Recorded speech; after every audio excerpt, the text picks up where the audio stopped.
My name is Doble. I teach leadership, strategy, and ethics at the Daniel J. Evans School of Public Policy and Governance at the University of Washington.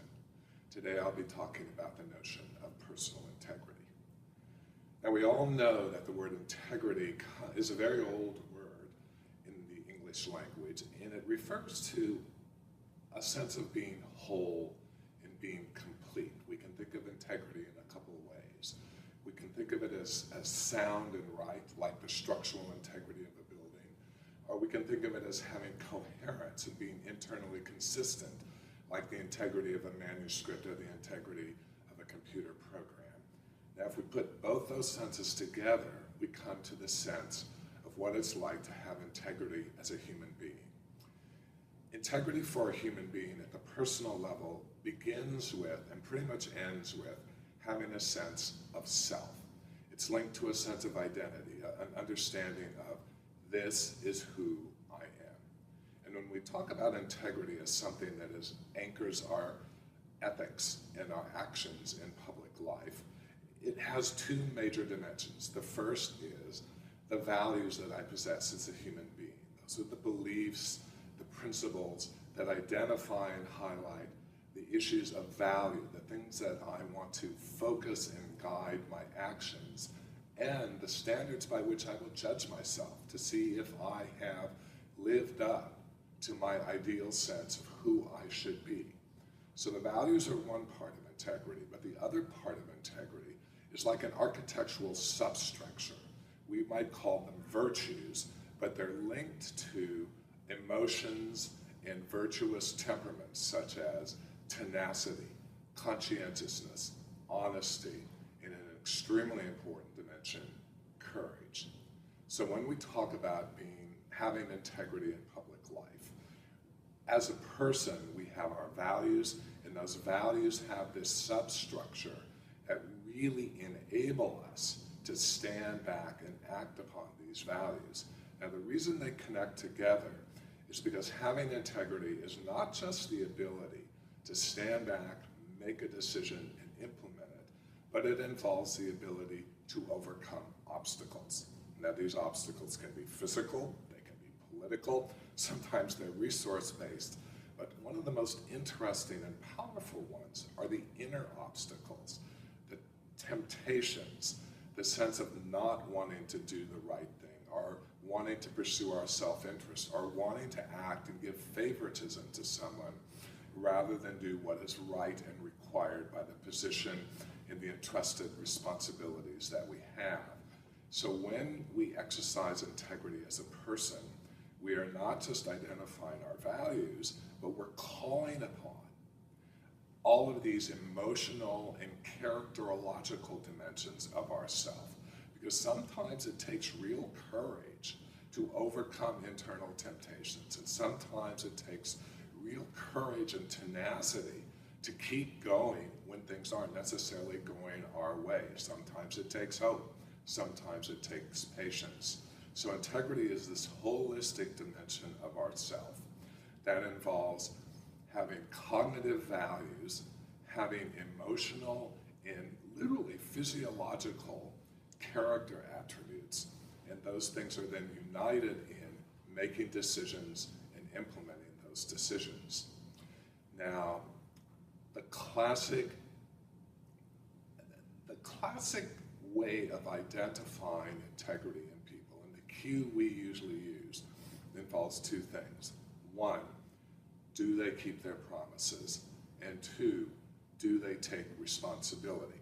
They're intimately related. And you can think of people that you trust that will make you a promise and then follow through on that promise.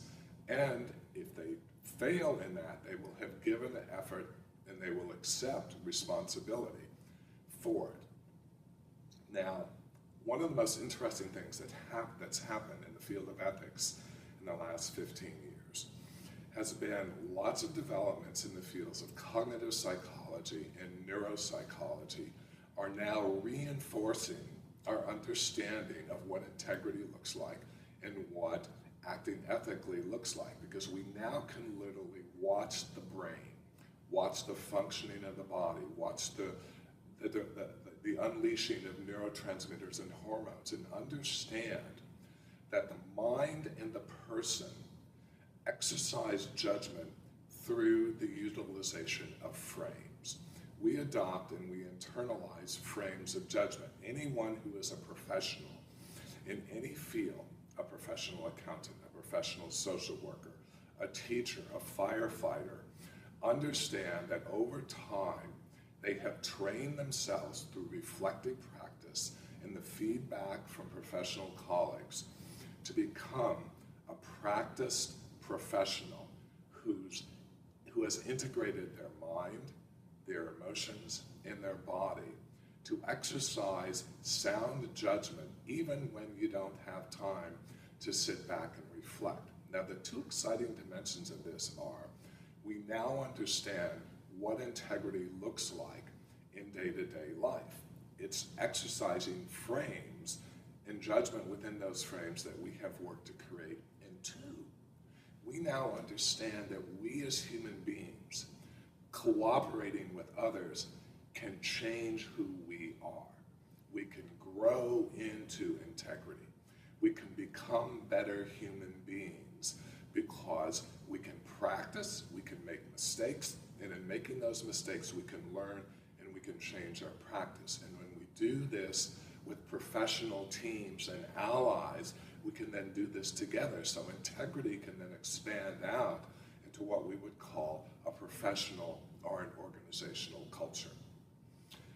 Personal integrity then links to public integrity through two areas. One, what I just talked about, creating a culture of integrity where those of us who work together share these values, share this integration of cognitive understanding, emotional commitment, and physical grounding of that in literally our bodies and the information and strength that it conveys.